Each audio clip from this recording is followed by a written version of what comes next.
আসসালামু আলাইকুম বন্ধুরা। আজকে আপনাদেরকে দেখাবো কীভাবে ক্যালকুলেটর দিয়ে ত্রিকোণমিতির মান বের করবেন। তাহলে দেখেন, প্রথমে আগে শিফটে ক্লিক করে মোড ক্লিক করতে হবে, তারপর থ্রিতে ক্লিক করতে হবে, তারপর ইকুয়ালে ক্লিক করতে হবে। মানে ক্যালকুলেটরটা পরিষ্কার করে নিলাম। এখন মান বের করার বেলা। সাইন 3, এখন এটা আনার জন্য অ্যালফা ক্লিক করতে হবে, তারপর এ কোথায় আছে সেটা দেখে আনতে হবে। এতে ক্লিক করলাম। ইকুয়ালটা আনার জন্য অ্যালফা ক্লিক করে ক্যালসিতে ক্লিক করতে হবে, তারপর cos 3 এ। এখন ইকুয়ালে চাপ দেওয়া যাবে না, ইকুয়ালে চাপ দিলে মান বের হবে না।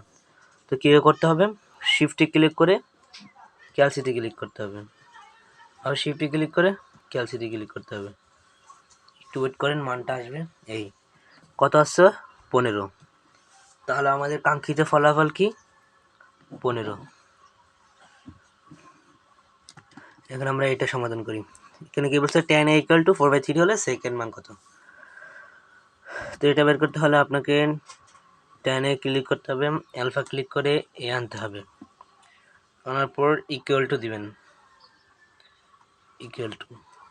ইকুয়াল টু দেওয়ার পর 4/3 আবার একই শিফটে ক্লিক করে ক্যালসিটি ক্লিক করতে হবে, আবার শিফটে ক্লিক করে ক্যালসিটি ক্লিক করবেন।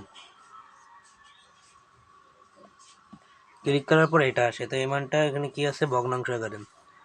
তো ভগ্নাংশ আকারে আনতে হলে এটাই ক্লিক করতে হবে। এটা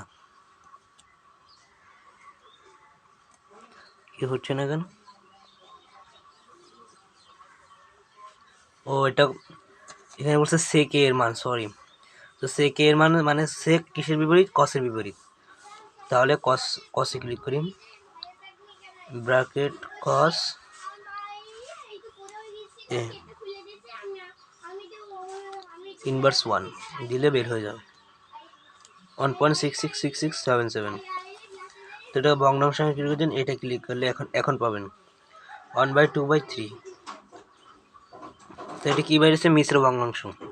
এটা সঠিক ভগ্নাংশ আনতে জন্য শিফটে ক্লিক করে আবার ওখানে ক্লিক করবেন, 5/3। তাহলে আমাদের কাঙ্ক্ষিত ফলাফল 5/3। তো ধন্যবাদ। ভিডিওটি ভালো লাগলে সবাইকে শেয়ার করবেন। ভালো থাকবেন। আসসালামু আলাইকুম।